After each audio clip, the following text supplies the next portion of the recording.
안녕하세요, 닥터 스위스입니다. 오늘은 자연스러운 이마 필러를 만드는 방법에 대해서 설명을 좀 해드리려고 합니다. 특히나 이마는 인위적으로 나오는 경우가 너무 많기 때문에 오히려 안 하니만 못하는 경우도 많이 생기는 것 같아요. 어떻게 하면 자연스러운 이마 필러가 되는지에 대해서 제가 좀 설명을 해드리려고 합니다. 첫 번째는요, 양의 욕심을 내지 않는 거예요. 양이 너무 많이 들어가면 아주 이렇게 오버스러운 외계인 같은 성게 같은 이마가 나오는 경우가 많습니다. 보통은 5cc 이상이 넘어가는 경우는 대부분 어색합니다. 5cc가 이마에 들어가면 생각보다 많은 양이 되거든요. 대부분 5cc 이하로 하는 게 좋습니다. 두 번째는요, 필러가 깊게 들어가야 됩니다. 이마의 구조를 보면 피부 아래 지방 아래 근육 아래 골막 이렇게 돼 있거든요. 피부 바로 아래쪽으로 이렇게 놓으면은 그 아래에 있는 이런 근육이 움직임에 따라서 필러가 힘을 받습니다. 그래서 일단은 겉에 있기 때문에 자연스럽지 않는 것도 있지만 아래 근육에 영향을 많이 받아서 한쪽으로 뭉치기도 하는 겁니다. 근데 깊게 들어갈수록 겉에 위에 있는 층이 많기 때문에 내 이마처럼 자연스럽게 느껴지는 거예요. 깊게 넣어야 된다는 거예요. 세 번째는 이런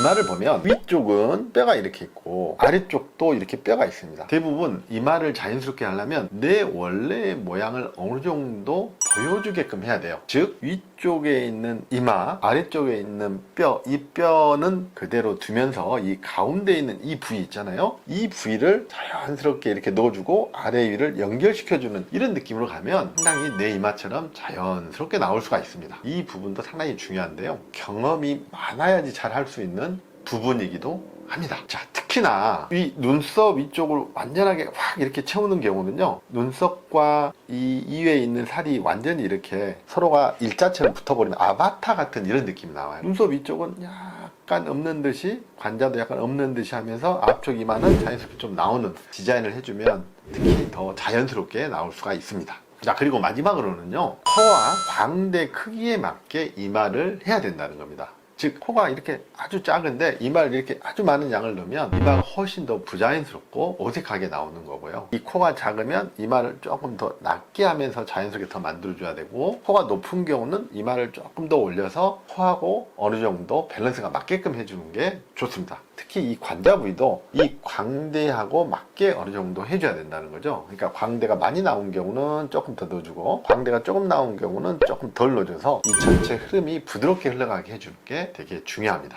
오늘은 제가 자연스러운 이마 필러 만드는 방법에 대해서 설명을 해 드렸습니다. 많은 도움 되셨나요? 닥터 스위스였습니다. 감사합니다.